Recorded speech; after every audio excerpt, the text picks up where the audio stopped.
वहां पर सेविका, उसने खुद ने वहां पर सेविकाई की थी क्या, कि क्या हो रहा है, ये सारी बातें जो है वो हमें ध्यान देकर जानना है। फिर उनके साथ किस तरीके के संबंध और पूर्व संपर्क रहा है, जैसे जिसने भी खत लिखा है, क्या वो खत लिखने वाला उन लोगों को जानता था, किस हद तक जानता था, क्या लिखने वाले ने उनके साथ कुछ समय बिताया है। अब जैसे हम इफिसियों की पत्री देखते हैं, पौलुस ने इफिसियों की मंडली के लिए खत लिखा, लेकिन उसके पहले हम लोग प्रेरितों के कार्य की पुस्तक में देखते हैं करीब 2-3 साल पौलुस ने उनके बीच में सेवा की थी। प्रेरितों के कार्य में हमें दिखाई पड़ता है। हाँ, तब जाकर उनके साथ जो रिश्ता था वो उस पत्र में प्रकट हुआ है। हाँ, तो ये सारी बातें हमें ध्यान देकर जानना है।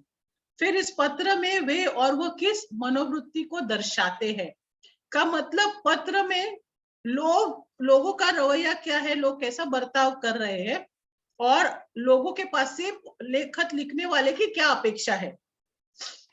हाँ, ये बातें हमें ध्यान देकर जाननी है। कोई सवाल है अभी तक? और easy, shall we go ahead? We can go ahead, आगे चले।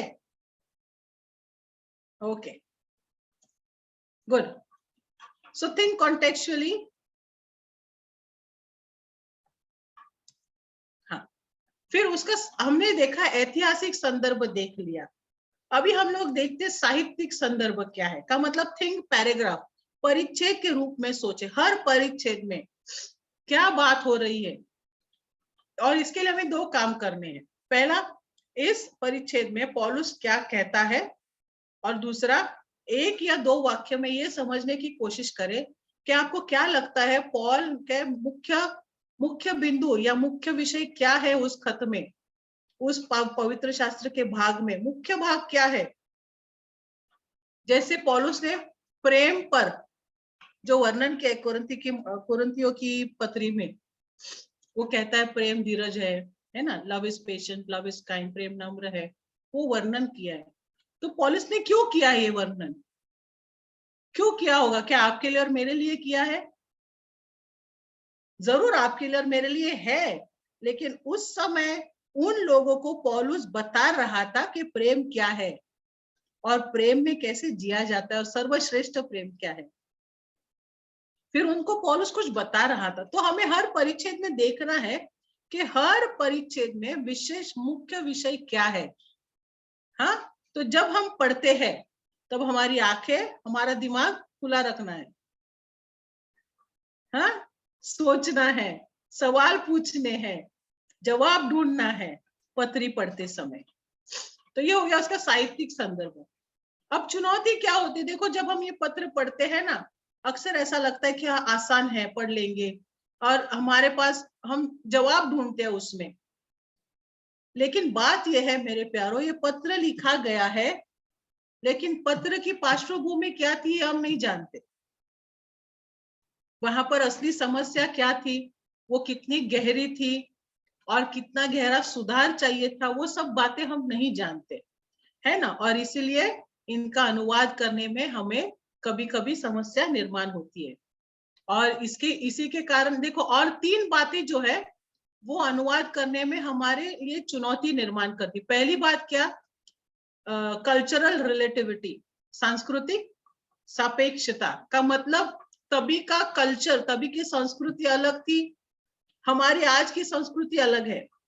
हम जब पत्र पढ़ते हैं हम अपनी नजर से अपनी संस्कृति के हिसाब से पढ़ रहे हैं, और इसलिए उसकी गहराई समझ नहीं पाते। फिर दूसरी बात, हमारी कलीसियाएं की परंपराएं, कभी कभी जिस परंपरा में हम बड़े हैं, जिस परंपरा में हम रहे हैं, उसी परंपरा के अनुसार हम वो खत को पढ़ते हैं, तो हमारी परंपरा हमें उस खत में दिखाई पड़ती है। पौलुस क्या कहना चाहता है वो हमें नहीं दिखाई पड़ता। आपको ध्यान आ रहा है मैं क्या कह रही हूँ? हमारी कलीसियाए के रीति रिवाज जो होते हैं, कलीसिया के जो तरीके होते हैं, तौर तरीके होते हैं, जिसमें हम पले बड़े हैं, तो पत्र पढ़ते समय हम उन्हीं के विचारों से वो पत्र पढ़ रहे हैं, और इसीलिए हमें हमारी परंपरा उस चश्मे दिखाई पड़ती है, उस पत्र में दिखाई पड़ती है। लेकिन सच में पौलुस क्या बता रहा है वो हम जानने की कोशिश नहीं करते। बस नहीं का मतलब नहीं है ना, बुक बंद कर देते, पौलुस ने ऐसा कह दिया, हो गया।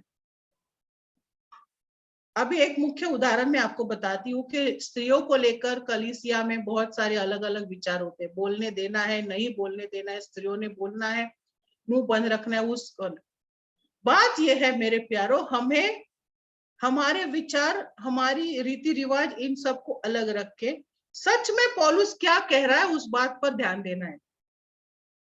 पौलुस की शिक्षा क्या है, पौलुस की समस्त शिक्षा क्या है, सारी पत्रियों में उसके विचार उस विषय को लेकर क्या है, उस पर हमें ध्यान देना है। और पूर्व धार्मिक प्रतिबद्धता से भी हम प्रभाव होता है, का मतलब पहले से ही थियोलॉजिकल कुछ अंडरस्टैंडिंग होती है, हमारे कुछ विचार होते हैं, तो वो प्रभाव होता है जब हम पढ़ते हैं तभी। हाँ, तो मुख्य भाग क्या है मेरे प्यारों, चुनौती क्या होती है कि जब हम अपने विचार, अपनी संस्कृति, अपने रीति रिवाज, अपनी परंपराएं लेकर जब हम ये पत्र पढ़ते हैं, तो उन पत्र का असल में अर्थ क्या था, उन पत्र में असल में मूल बातें क्या लिखी गई थी, वो हम समझ में नहीं पाते। हम उसको अपनी नजर से देख रहे हैं। हाँ, लेकिन हमें क्या करना है, जब हम पढ़ते हैं तब उस लेखक की नजर से देखना है, उस लेखक की नजर से पढ़ना है, और तभी के समय में वो क्या था उस हिसाब से हमें पढ़ना है। सो ये चुनौती होती। तो मूल नियम क्या है, हर एक बार जैसे पहले भी बताया गया था,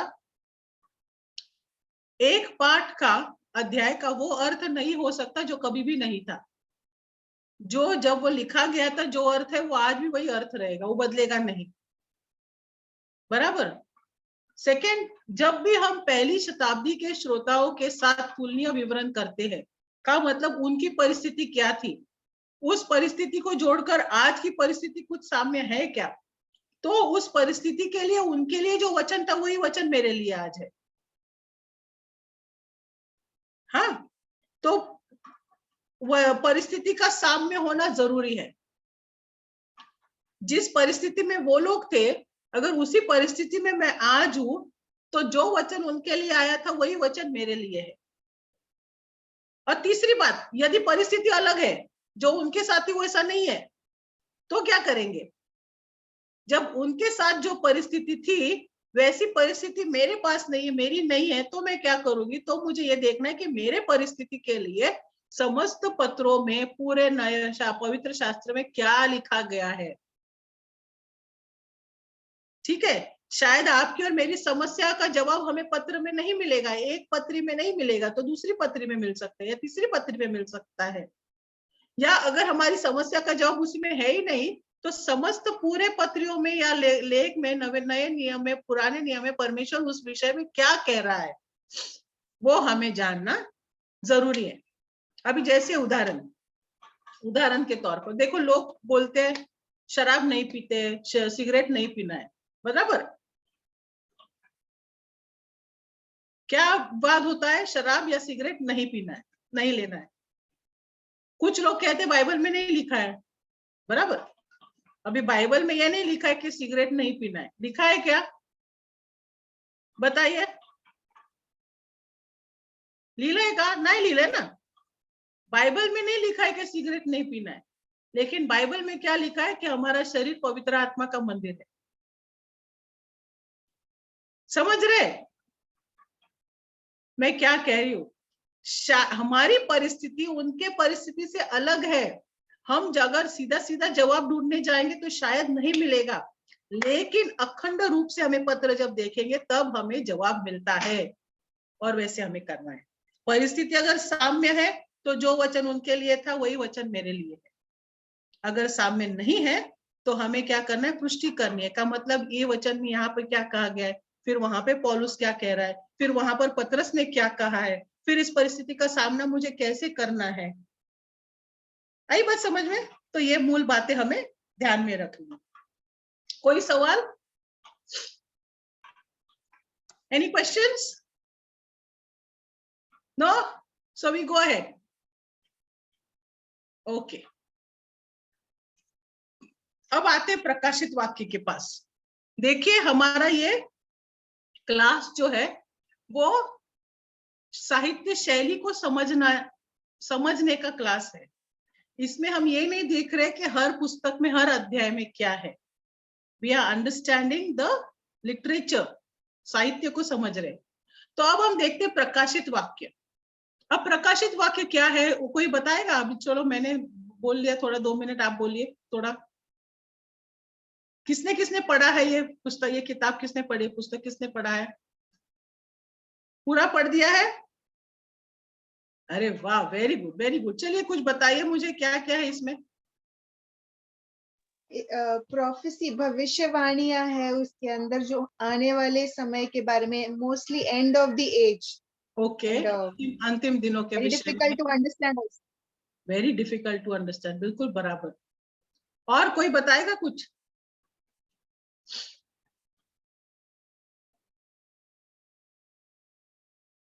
अनम्यूट करके बताइए सिस्टर।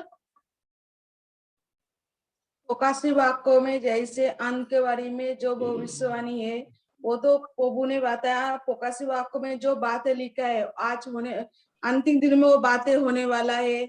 और यूहन्ना के द्वारा 7 कलीसिया का प्रकाशन दिया है बेबीलोन के बारे में, 7 मोहरों कैसे खुलने वाला है, कैसे शैतान का राज्य होगा, और बहुत सारा बात इसमें लिखा है। इसलिए प्रभु का वेरी गुड वेरी गुड।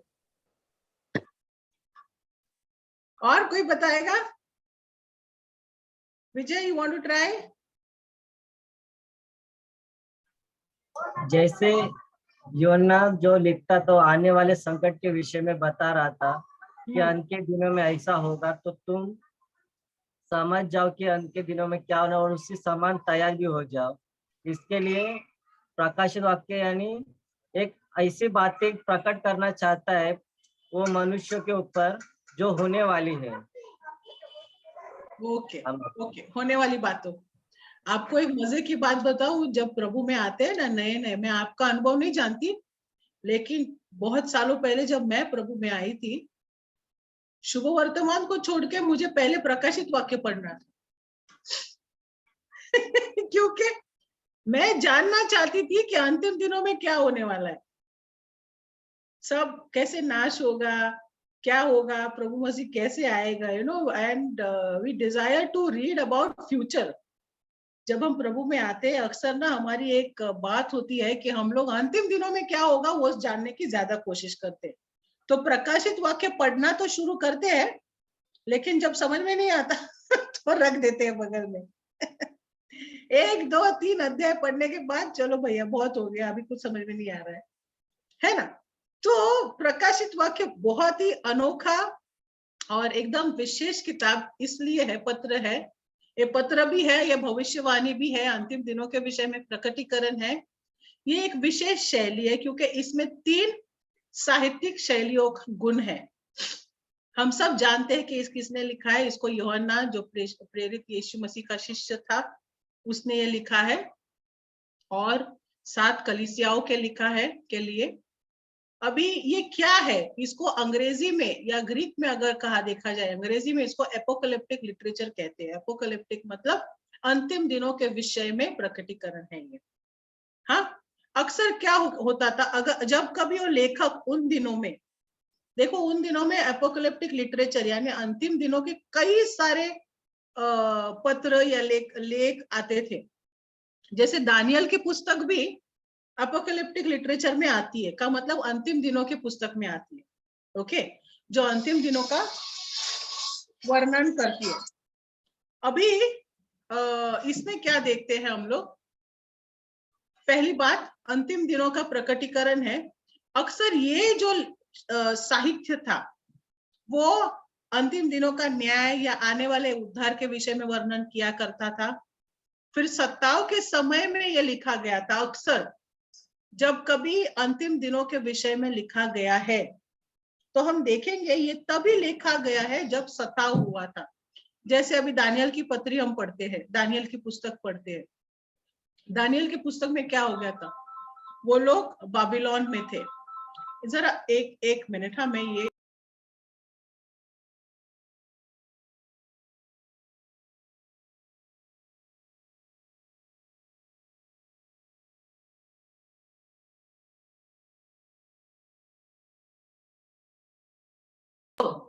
हाँ, तो अंतिम दिनों में जो बातें होनी थी और उस समय जो सताव हो रहा था, ऐसे समय में ये पत्र लिखे गए थे। जैसे दानियल के समय में हम जानते हैं कि दानियल और उसके दोस्त सारे बाबिलोन में थे। ओके, वहां पर वो कठिन परिस्थितियों का सामना कर रहे थे और ऐसे में वो लोग इंतजार कर रहे और उनके पास परमेश्वर का वचन आया। जब प्रकाशित वाक्य हम देखते हैं, तभी भी यूहन्ना कहाँ पर था? पात्मा नाम के वो टापू पर था। वचन के लिए, वचन के कारण ही वो वहां पर था। और तब जब वो परमेश्वर की आत्मा में था, तब परमेश्वर का वचन उसके पास आया। तो अक्सर क्या हुआ है, देखो परमेश्वर ने कैसे चलाए। जब कठिन समय में ये लोग गए, तब परमेश्वर के आशा का संदेश उन तक आया है। ओके, और वो लोग राह देख रहे कि चलो ये बुराई हो रही ना, अभी परमेश्वर कुछ करेगा। आप और मैं भी आशा करते हैं ना, परमेश्वर कुछ करे, परमेश्वर कुछ करे, कब करेगा। तो बिल्कुल उसी प्रकार ये अंतिम दिनों का जो प्रकटीकरण है, उसमें हम दिखाई देता है हमें कि सताव के समय में ये लिखे गए हैं। और हमेशा उसमें क्या है? दैवी हस्तक्षेप की आशा है कि परमेश्वर कुछ करेगा, न्याय करेगा, अंत करेगा, कुछ तो करेगा ऐसा। फिर हम तीसरी बात देखते हैं कि इसमें जो कोई लेखकों ने देखा, उनको लिखने के लिए कहा गया था, यानी यूहन्ना ने जो लिखा। अभी भविष्यवाणी अलग है। भविष्यवाणी में क्या है? परमेश्वर ने उनको बोला और वो लोग ने लिखा। बराबर, परमेश्वर ने जो बोला वो उन्होंने बोला, वो उन्होंने लिखा। लेकिन प्रकाशित वाक्य क्या है? परमेश्वर ने जो दिखाया है वो यूहन्ना ने लिखा है। हाँ, तो ये फर्क है। फिर एक बात देखते हम लोग इस साहित्य शैली में क्या है कि इसमें हमें स्वप्न दर्शन दिखाई पड़ते हैं और उसकी भाषा जो है, उसमें कुछ छिपे हुए मीनिंग, छिपे हुए अर्थ है। कुछ बातें प्रतिकारात्मक है, सीधे सीधे नहीं है, तो चित्रात्मक भाषा में वो प्रकट करके दी गई है। और वास्तविकता से ये सारी चित्र जो है वो दूर है। का मतलब हमें एक जगह पर दिखाई पड़ता है कि 7 सिर वाला एक जानवर जो है वो बाहर आया है पानी से। तो अभी असल में देखा जाए तो ऐसे हमें दिखाई नहीं पड़ता, लेकिन ऐसे अद्भुत विचित्र चित्र हमें इसमें दिखाई पड़ते हैं इस शास्त्र भाग में, प्रकाशित वाक्य में। तो पहली बात क्या है कि ये साहित्य जो है वो अंतिम दिनों के विषय में है। दूसरी बात हम क्या देखते हैं कि यह साहित्य भविष्यवाणी है। का मतलब अंतिम दिनों में होने वाली से बातों से संबंधित है। इसमें से कुछ बातें हो चुकी है, कुछ बातें होने वाली है। हाँ, भविष्यवाणी ये इसमें क्या अंश है कि तभी कुछ हो चुका है, अभी बहुत कुछ पूरा होना है। और तीसरी बात, ये पत्र भी है। इसमें पत्र के सारी खूबियां है।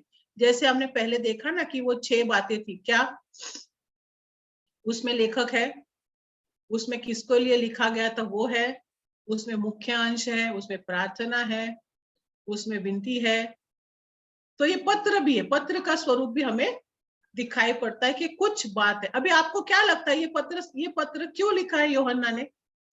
थोड़ा बताएंगे मुझे कोई, क्यों लिखा होगा ये यूहन्ना ने?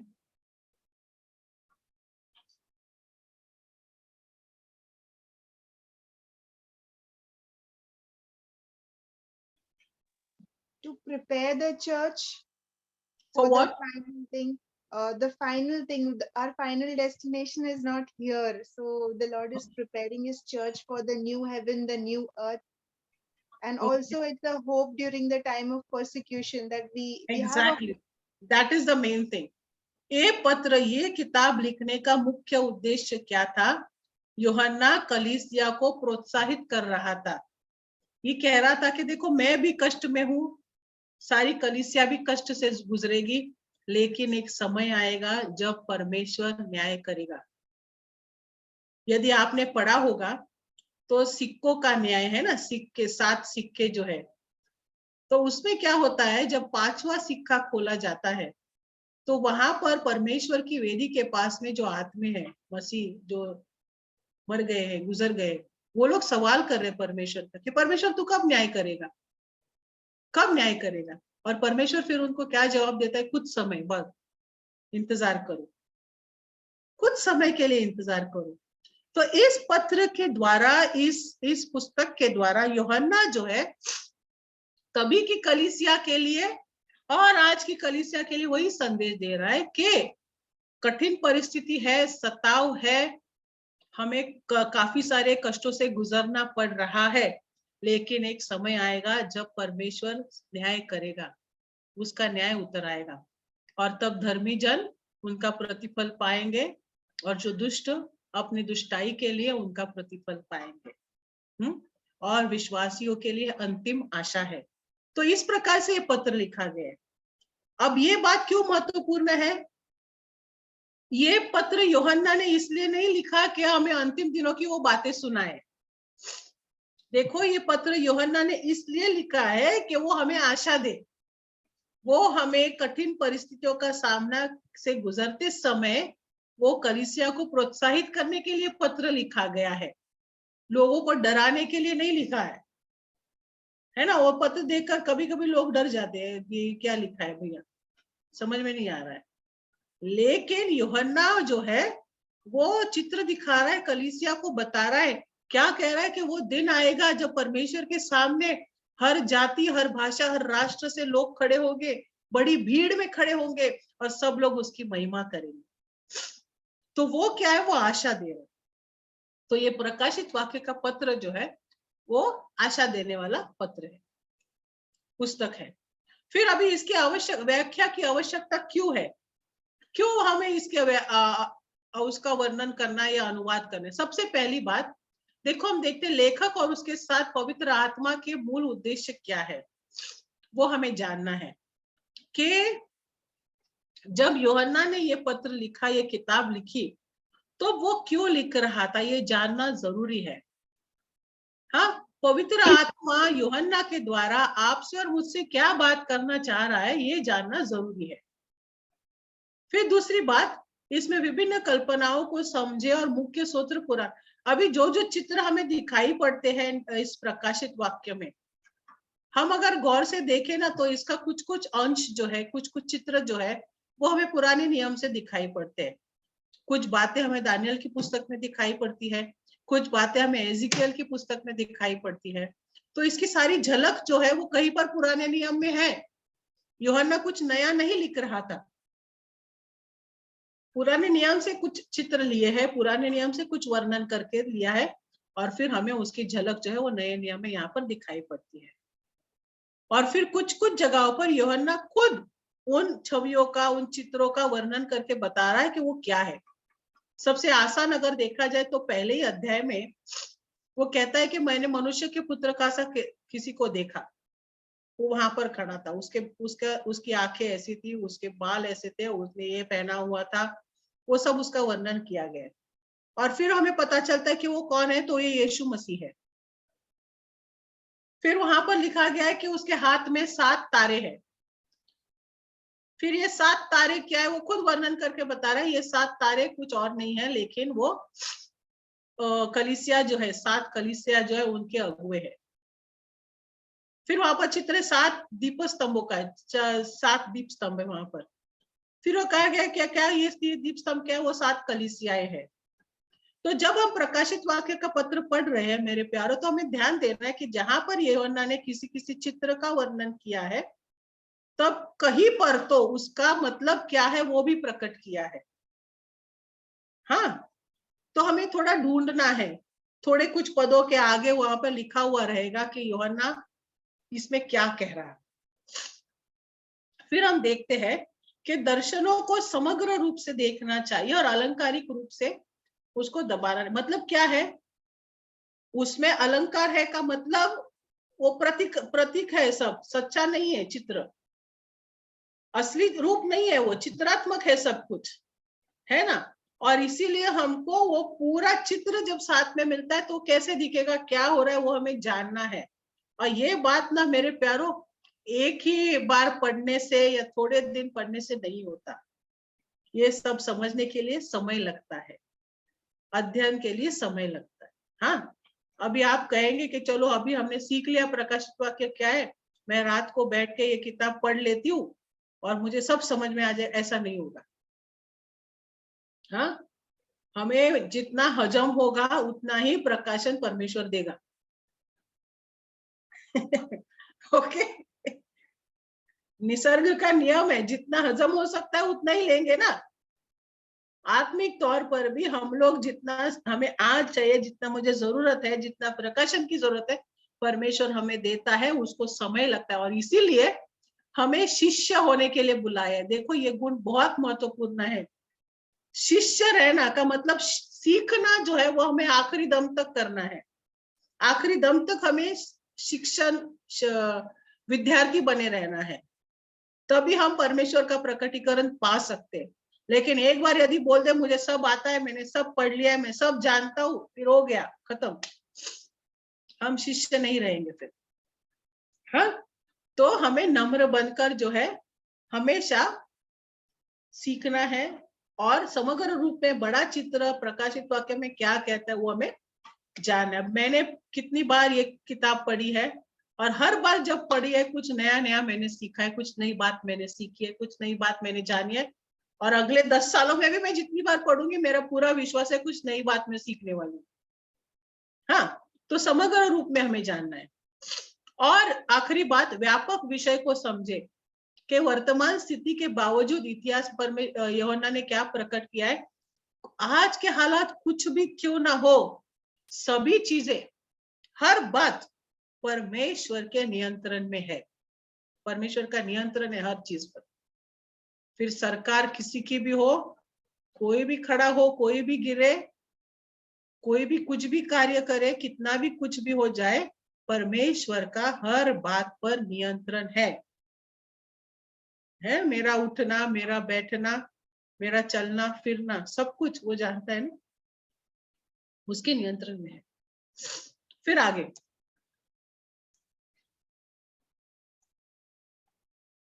अब जब आगे बोलती हूँ ना, ये बटन आगे नहीं जाता, अभी गया।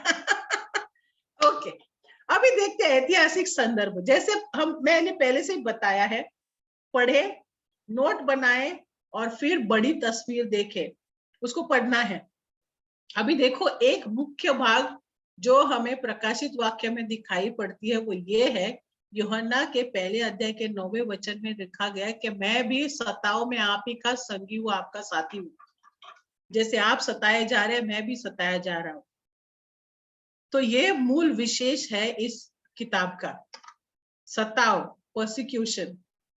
हाँ, तो इसका इस ऐतिहासिक संदर्भ में ये पुस्तक लिखा गया था।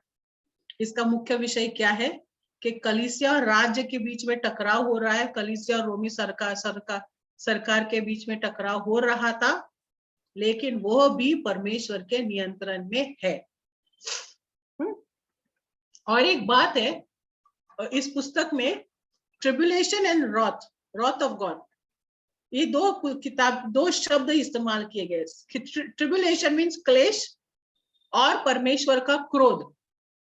तो हमें जानना है कि क्लेश जो है, कलीसिया क्लेश से गुजरेगी का मतलब कलीसिया सताई जाएगी, कुछ लोगों को मौत की सजा हो जाएगी, हो सकता है कुछ लोगों को अपने गवाही के लिए अपना अपना बलिदान देना पड़े, ऐसा भी हो सकता है। तो क्लेश से कलीसिया गुजरेगी, लेकिन परमेश्वर का क्रोध जो है वो कलीसिया पर नहीं है। परमेश्वर का क्रोध जो है वो दुष्ट दुनिया पर है, जिसने परमेश्वर के नियमों का उल्लंघन किया, उनको स्वीकारा नहीं, उनको अपनाया नहीं, और पाप में बने रहे। हाँ, तो the wrath of God is not for the people who believe in Jesus and who follow his ways. Okay, so this too we need to understand.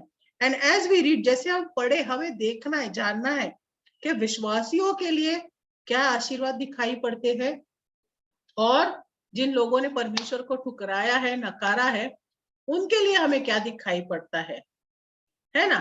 तो विश्वासियों के लिए एक जगह पर क्या लिखा गया, हम लोग ऐसी जगह पर जाएंगे, वहां पर ना प्यास होगी, ना भूख होगी, ना रोना होगा, ना पीसना होगा, है ना। वो हमारे सारे आंसू पोंछ देगा, वो सब लिखा है वहां पे, है ना। तो हमारे लिए क्या आशा रखी है वो हमें पढ़ना है। Okay, we have to identify also as we read. फिर आगे, अभी इसका साहित्यिक संदर्भ क्या है। साहित्यिक संदर्भ का मतलब ये पूरी किताब की रचना किस प्रकार है। तो पहले 3 अध्याय में अगर हम देखेंगे तो इसमें उन 7 कलीसियाओं के लिए पत्र लिखा गया है, वो हमें दिखाई पड़ता है। और फिर 4 से लेकर 22वें अध्याय में यूहन्ना को परमेश्वर ने दर्शन के द्वारा काफी सारी बातें प्रकट की है। हाँ, और वहां पर यूहन्ना से परमेश्वर कहता है, यहाँ 4थे अध्याय की शुरुआत में परमेश्वर कहता है यहाँ पे ऊपर आ, और यूहन्ना ऊपर जा दर्शन में।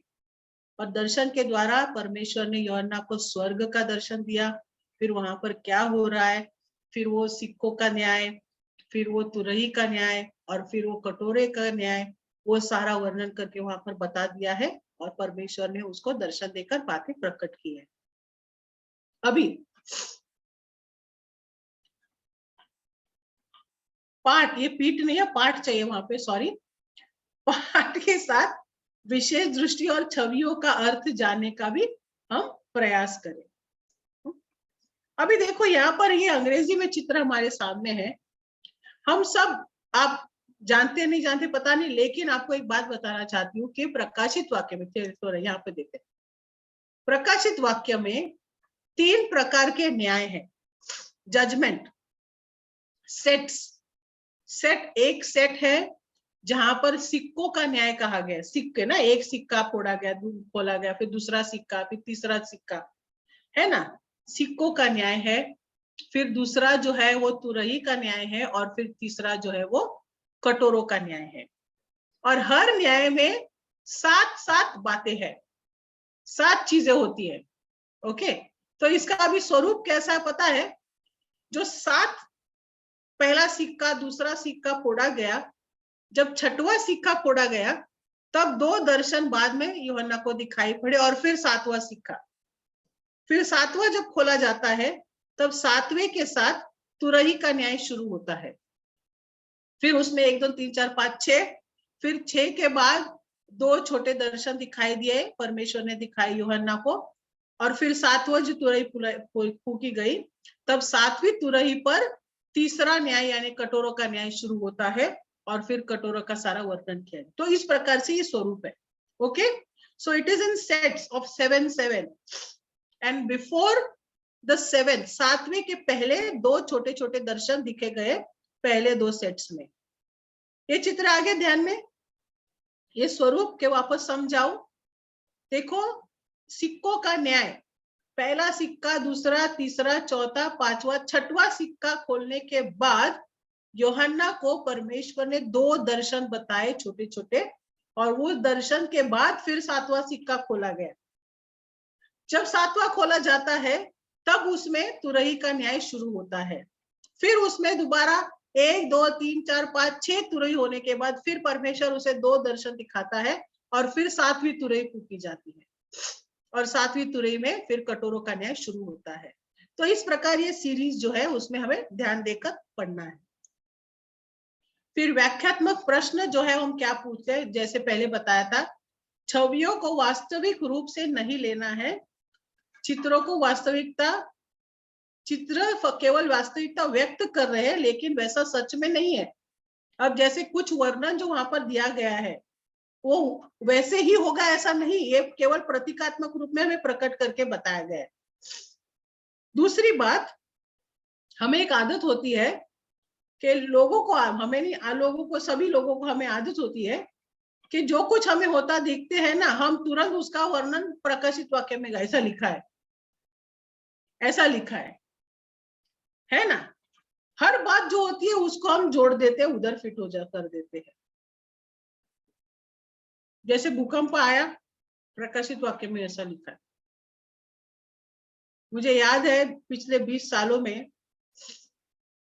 जब पैन कार्ड बना, कार्ड आ गया, आधार कार्ड बना, वो लिखा है, बराक ओबामा आया, क्रिस्त विरोधी आया, ये आपको ध्यान में आ रहा है मैं क्या कह रही हूँ? हम लोग तुरंत जो है कनेक्शन बना देते हैं। तो जरूरी नहीं कि हर बात का कनेक्शन बनाए, हाँ, तो अनुमान लगाते रहते। और फिर कुछ, मैं ये क्यों कह रही हूँ, कुछ लोग ऐसे अनुमान लगाने में इतने मदहोश हो जाते हैं कि वो जो है ये परमेश्वर ने सिखाई हुई बातें की सारी हदें पार करके तारीख तक बता देते कि इस तारीख को प्रभु यीशु मसीह आने वाला है। आप समझ रहे हैं मैं क्या बोल रही हूँ? हमें कुछ सीमा बनाए रखनी है, हर चीज में, हर बात पर इस प्रकार नहीं कहना है कि ये ऐसा है, ये ऐसा ही होने वाला है, ये वही है। हम ऐसा नहीं कह सकते, क्योंकि खुद यीशु मसीह ने कहा है कि कब अंत होगा हम कोई नहीं बता सकते, है कि नहीं? क्रिस्त विरोधी कौन है, कहां से, हम नहीं जानते अभी। कुछ लोग अनुमान लगा देते, फिर कैलकुलेट कर देते, इस तारीख को ऐसे, इस घड़ी में यहाँ पर प्रभु यीशु मसीह आने वाला है। वो झूठे शिक्षा की ओर जाता है। हाँ, तो आप और मैं, हमें क्या करना है? जब कभी वो समय आएगा, प्रभु ऐसा होने दे कि हम तैयार रहे। हाँ, प्रभु ऐसा होने दे कि हम आपके सामने खड़े रहे, निष्कलंक रहे, बिना दोष के निर्दोष रहे, जिससे आपको हमसे प्रसन्नता हो। ये हमारी प्रार्थना है। तो जिस प्रकार पवित्र शास्त्र की शुरुआत जो है वो वचन परमेश्वर के और सृष्टि से होती है, बिल्कुल उसी प्रकार बाइबल का अंत यानी प्रकाशित वाक्य का अंत जो है वो परमेश्वर और उसके अंत, पृथ्वी के सृष्टि के अंत से होती है। जो बातें उत्पत्ति में शुरू हुई है उसका पूर्ण स्वरूप हमें प्रकाशित वाक्य में खत्म हुआ हमें दिखाई पड़ता है। ओके, जो उत्पत्ति में खो गया था वो प्रकाशित वाक्य में अंत में पाया है, हमें पता चल जाता है। तो इस प्रकार से हमने बाइबल में जो अलग अलग साहित्यिक शैलियां हैं उनका वर्णन हमने कर लिया है, उनको हमने कुछ हद तक हमने जाना है, बाकी आपको पढ़ के जानना है। ओके, हमने तो केवल परिचय किया है, बाकी आपको पढ़ के जानना है। कुछ सवाल है यहां तक?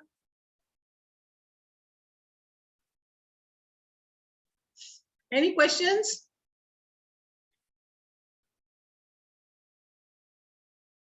नो?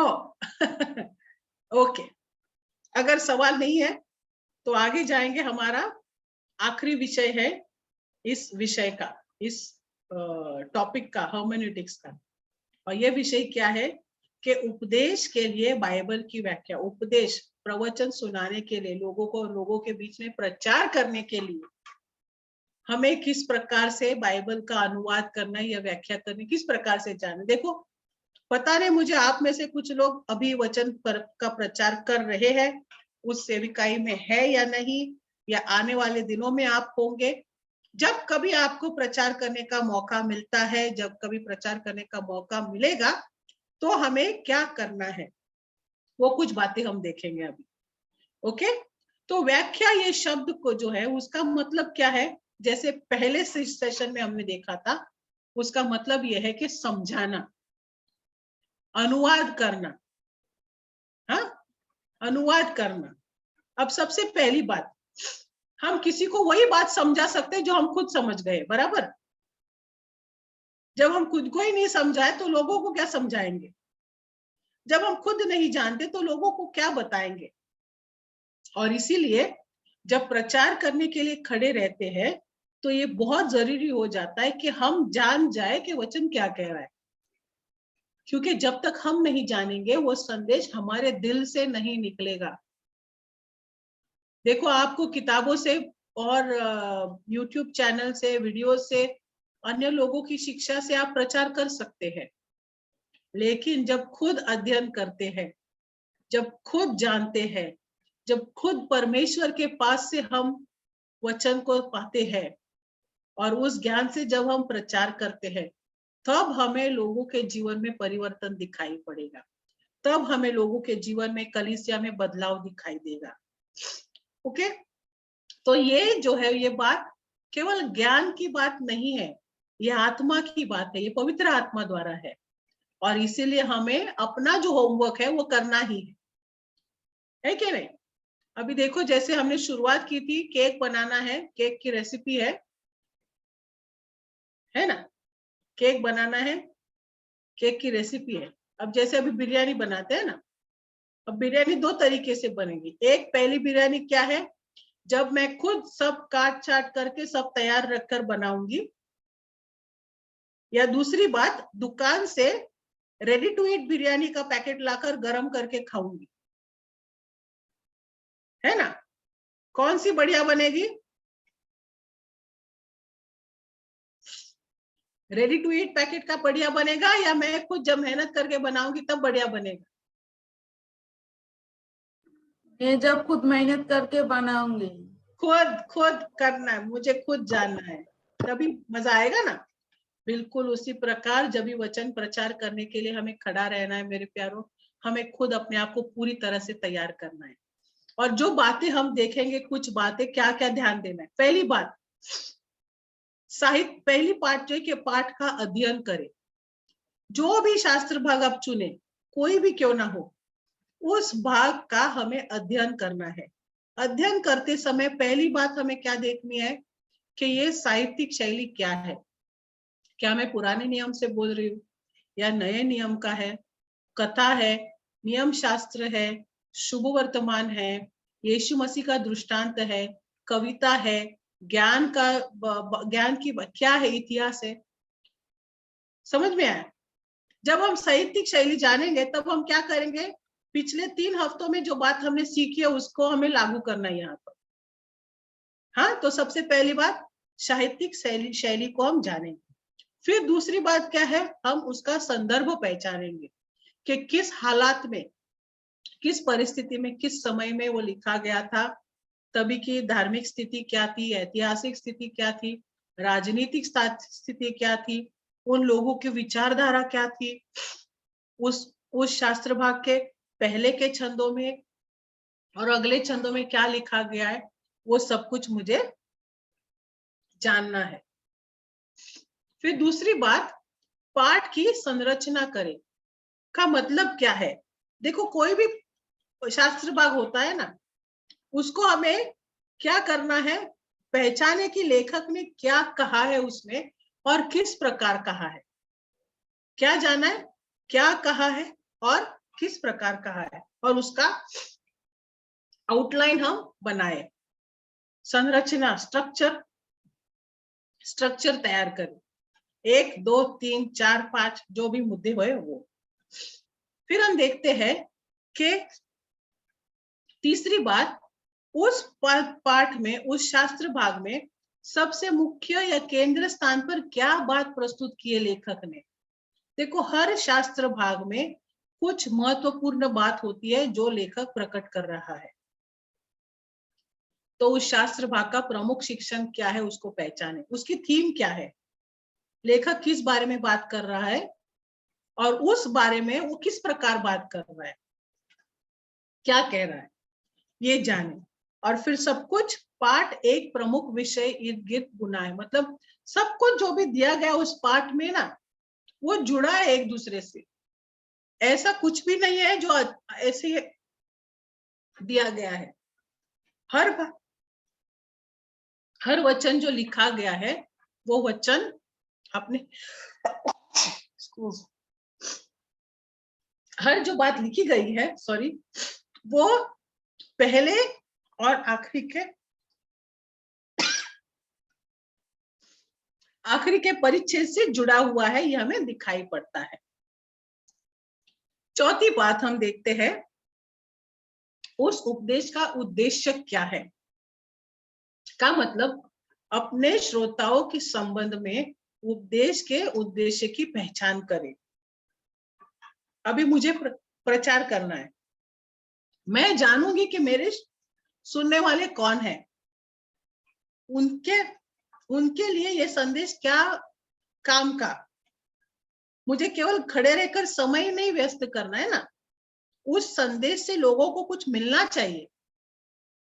तो उन लोगों को इस संदेश से क्या मिलेगा, वो उद्देश्य क्या है मेरे संदेश का, मैं क्या अपेक्षा करती हूँ संदेश में से, वो हमें जानना है। अब ये उद्देश्य उस पर परिच्छेद पर जुड़ा है, आपके और मेरे उद्देश्य पर नहीं जुड़ा है।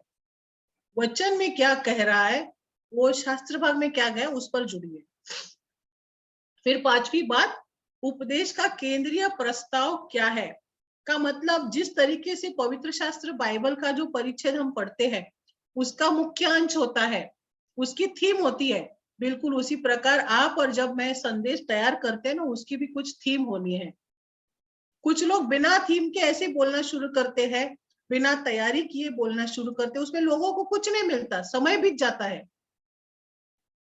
अगर हमें लोगों के जीवन में परिवर्तन देखना है तो जो भी हम संदेश सुनाए, जो भी हम प्रचार करें, उसका कुछ विषय होना चाहिए। हाँ, उस विषय से हमें सिखाना है, उनको बताना है। तो हमारे दर्शकों को क्या समझना चाहिए वो हमें पहचानना है। तो उपदेश का केंद्रीय प्रस्ताव होना चाहिए बिल्कुल उसी प्रकार जैसे परिच्छेद का केंद्रीय प्रस्ताव है, मुख्य।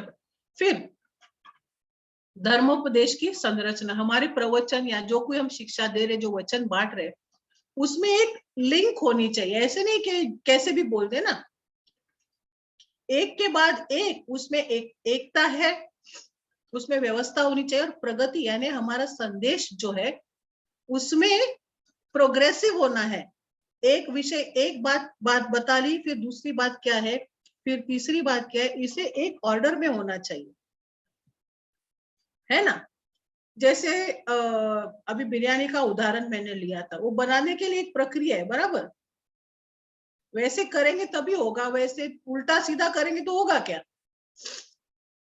वैसे हमारे संदेश में भी, सुनाने में भी एक लिंक होनी चाहिए, एक क्या बोलते हैं उसको, व्यवस्था होनी चाहिए, प्रगति होनी चाहिए, एक ढांचा होना चाहिए कि पहला परिचय है, फिर मुख्य विषय है, फिर उसके बाद लोगों से कुछ अनुरोध है, फिर लोगों को पश्चाताप के लिए मौका दिया जाता है।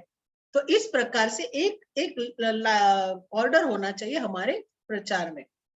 और अंत में हम देखते हैं कि उपदेश का प्रचार करना। अभी वचन से प्रचार तो कर लिए, लेकिन अक्सर मेरे प्यारों याद रखिएगा, जब प्रचार करते हम लोग तो कुछ उदाहरण हमें देने हैं, गवाही बतानी है, कुछ दर्शन, कुछ चित्र के द्वारा हमें बोलना है। जैसे यीशु मसीह ने भी जब अपने शिष्यों को सिखाया, उसने क्या कहा, देखो आकाश के पंछियों को देखो, फिर इसको देखो, उसको देखो, किसान ऐसा, ये, तो उसने चित्र लिए ना निसर्ग से।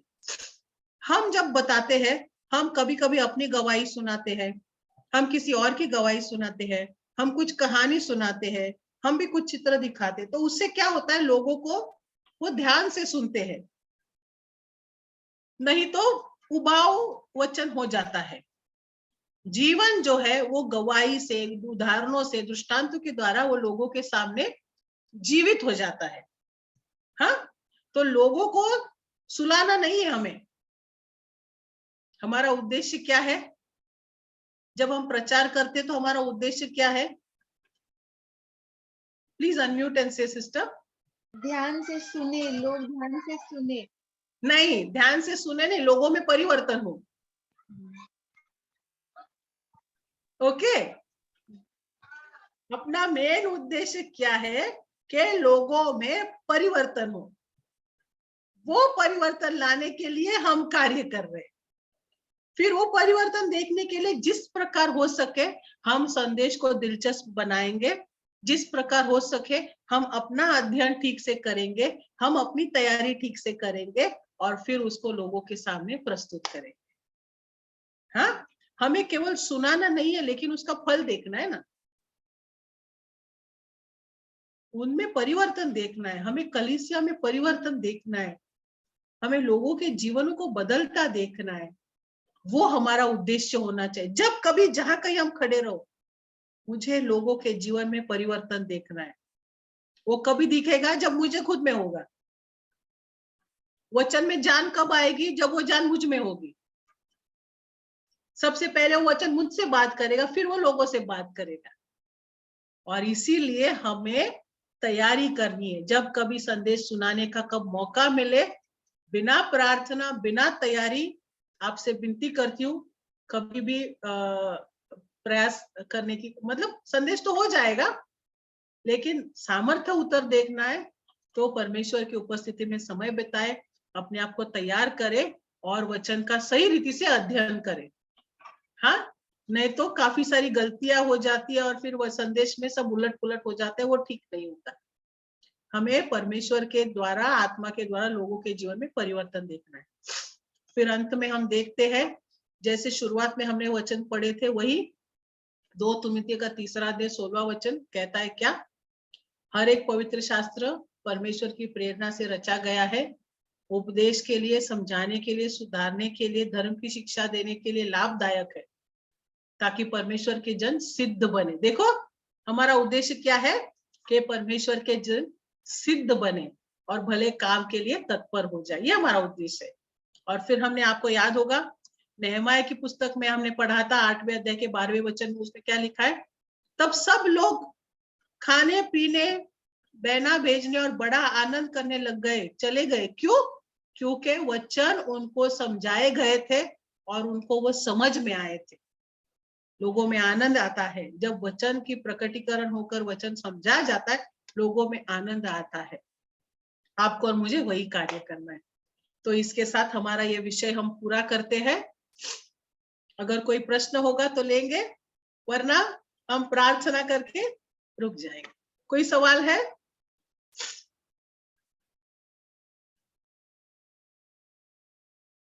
नहीं? Any questions, anyone?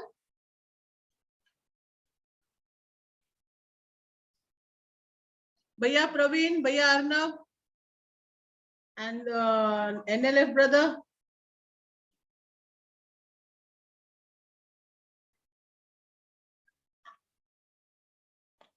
अरे ये कौन भैया अभी आ गए?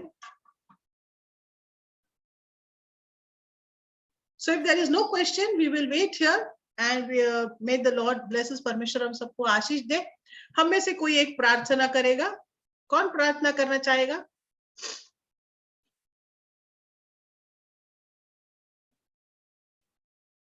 Anyone? Vijay, why don't you pray? Okay, let us pray. Let us all bow our heads और प्रार्थना करें कि हम में से हर एक जो है वो परमेश्वर के लिए प्रभावशाली रहे। हाँ विजय। धन्यवाद करता प्रभु यीशु मसीह, आज के दिन, आज के समय के लिए हम धन्यवाद करते प्रभु यीशु मसीह। ओ प्रभु, आपने हमें सुरक्षित रखा प्रभु, धन्यवाद करते प्रभु यीशु मसीह। जैसे प्रभु सिस्टर ने हमें सिखाया है प्रभु तेरे वचन के बारे में प्रभु यीशु मसीह, ओ प्रभु बहुतायत से प्रभु हर एक के हृदय में प्रभु बोएगा, तो आपने बीज बोया है प्रभु यीशु मसीह, ओ प्रभु फलवंत हो जाए प्रभु वचन के द्वारा हमारा जीवन प्रभु यीशु मसीह। जो जो प्रभु यीशु मसीह आपने हमें सिखाया प्रभु, हमारे जीवन में वो कार्य हो प्रभु यीशु मसीह। जैसे आपने अनेक से भेद खोले प्रभु यीशु मसीह, हम आपको धन्यवाद करते प्रभु यीशु मसीह। ओ प्रभु, आपके द्वारा प्रभु यीशु मसीह हम आशीषित हुए तेरे वचन के द्वारा प्रभु, हम धन्यवाद करते प्रभु यीशु मसीह। ओ प्रभु, आपकी महिमा आपके जीवन में, हमारे जीवन में होते रहे प्रभु यीशु मसीह। वैसे ही प्रभु यीशु मसीह, वैसे यीशु मसीह सिस्टर के परिवार को भी तो आशीषित कर प्रभु यीशु मसीह, बहुतायत से आशीष कर प्रभु यीशु मसीह। इनके बच्चे भी प्रभु फलवंत होते जाए प्रभु यीशु मसीह। हम धन्यवाद करते प्रभु यीशु मसीह, आपने हमें सिखाया प्रभु यीशु मसीह, हम धन्यवाद करते प्रभु। और प्रभु सुनने के द्वारा आपने हमें आशीषित किया प्रभु, हम धन्यवाद करते। और यीशु के पवित्र नाम से मांगता हूँ, आमीन। आमीन, आमीन।